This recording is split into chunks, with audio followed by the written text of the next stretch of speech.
ইদানিং শুনলাম bullet proof গাড়ি কিনেছে তারা। তো আপনার যদি বুলেট প্রুফ গাড়ি হয়, বাংলাদেশের 18 কোটি মানুষের জন্য তো বুলেট প্রুফ ট্রেন থেকে পাবলিক সার্ভিস সবগুলোকে আপনার বুলেট প্রুফ করতে হবে। বিএনপির মৃত্যু ঘণ্টা বেজে গেছে, এটা আমরা আগে বলেছি, তাদের মৃত্যু ঘণ্টা আরো জোরে বাজতেছে ইনশাআল্লাহ। এবং আওয়ামী লীগের পরিণতি বিএনপির পরিণতি হবে। মিলিটারি কু বারবার করার প্রচেষ্টা করা হয়, তাহলে তো আমাদের নতুন করে আবার ভাবতে হবে।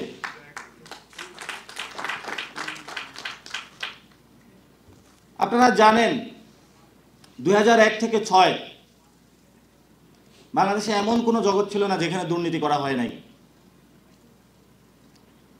প্রত্যেকটা লোক দুর্নীতিতে হলো, তারা বিপর্যস্ত হয়েছিল।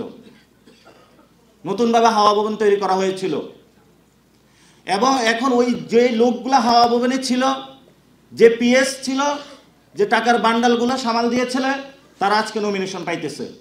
এর নমিনেশন পাইয়া বলতেছে আমি জুলাই সনদ নামে কিছু বুঝি না, নতুন বাংলাদেশ বলে কিছু বুঝি না। আরে ভাই, এটা কেমন কথা?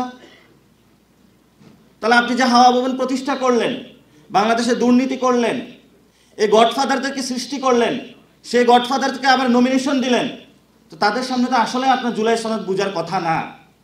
আপনার জুলাই সনদ যদি বুঝতেন, আপনি যদি 3 অগাস্টের পরে অথবা আগে বাংলাদেশে ফেরত আসতেন, জনগণের সামনে মুখোমুখি হতেন, জনগণের সামনে দেখতেন, রাস্তায় যে লাশগুলো পড়েছিল, হাসপাতালে যদি ঘুরে ঘুরে আপনি দেখতেন যে আমাদের ভাইরা এখনো কাতরাচ্ছে, তাহলে আপনি বাংলাদেশে জুলাই সনদ এবং গণভোট কি আপনার হলো পরতে পরতে মাথার মধ্যে ঢুকে যেত। এটা আমাদের জন্য লজ্জা। বাংলাদেশ স্বাধীন হয়েছে, এখন আপনি আসতে ভয় পাচ্ছেন না। আপনি যদি ভয় পান, কাকে ভয় পাচ্ছেন আপনি? আমরা তো ভারতকে ভয় পাই না? আমরা কি দেশে চলাফেরা করি না? আমাদের কি স্নাইপার ওই সময় 5 তারিখের পর 8 তারিখ পর্যন্ত গুলি করার জন্য ঘুরে নাই? অসংখ্য স্নাইপারের মধ্য দিয়েই তো আমরা জীবন অতিক্রম করেছি। ইদানিং শুনলাম বুলেট প্রুফ গাড়ি কিনেছে তারা। তো আপনার যদি বুলেট প্রুফ গাড়ি হয়, বাংলাদেশের 18 কোটি মানুষের জন্য তো বুলেট প্রুফ ট্রেন থেকে পাবলিক সার্ভিস সবগুলোকে আপনার বুলেট প্রুফ করতে হবে। আমরা এমনি একটি কাঁটাতারের বেষ্টনীর মধ্যে রয়েছি। সীমান্ত থেকে শুরু করে বাংলাদেশের সিভিল সার্ভিস থেকে শুরু করে প্রত্যেকটা জায়গায় আমাদের জীবন বিপন্ন অবস্থায়। আপনি যদি এগুলো নিশ্চয়তা বিধান না করতে পারেন, তাহলে আপনার ওই দেশের ক্ষমতা নেওয়ার চিন্তার অধিকার আপনার আসতে পারে না।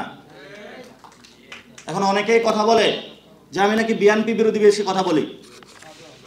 আরে ভাই, আপনার মধ্যে এত দুনিয়ার ময়লা আপনি লাগিয়েছেন,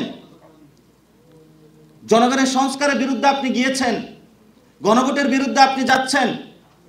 আপনার সাথে তো সমঝোতা জোটের দূরের কথা, বিএনপির মৃত্যু ঘণ্টা বেজে গেছে, এটা আমরা আগে বলেছি, তাদের মৃত্যু ঘণ্টা আরো জোরে বাজতেছে ইনশাআল্লাহ। এবং আওয়ামী লীগের পরিণতি বিএনপির পরিণতি হবে। আপনারা মনে করছেন আমাদেরকে 2টা আসন দিয়ে কিনে ফেলবেন? 90-এ যারা আন্দোলন করেছিল, কাউকে হলো ওই যে বিকাশের সার্ভিস ধরিয়ে দেওয়া হয়েছে, কাউকে হলো রোডের কনস্ট্রাকশনের কাজ দেওয়া হয়েছে, কাউকে হলো এমপি বানিয়ে দেওয়া হয়েছে। আপনি 2টা আসন দিয়ে 3টা আসন দিয়ে আমাদের কিনতে চাচ্ছেন?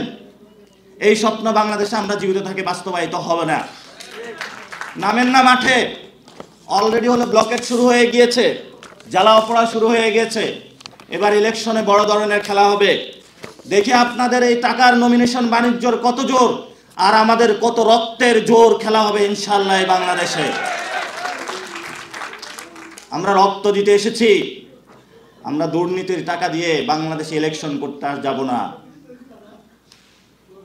আমরা জনগণের মধ্য থেকে এসেছি, জনগণের মধ্যে আবার যাব।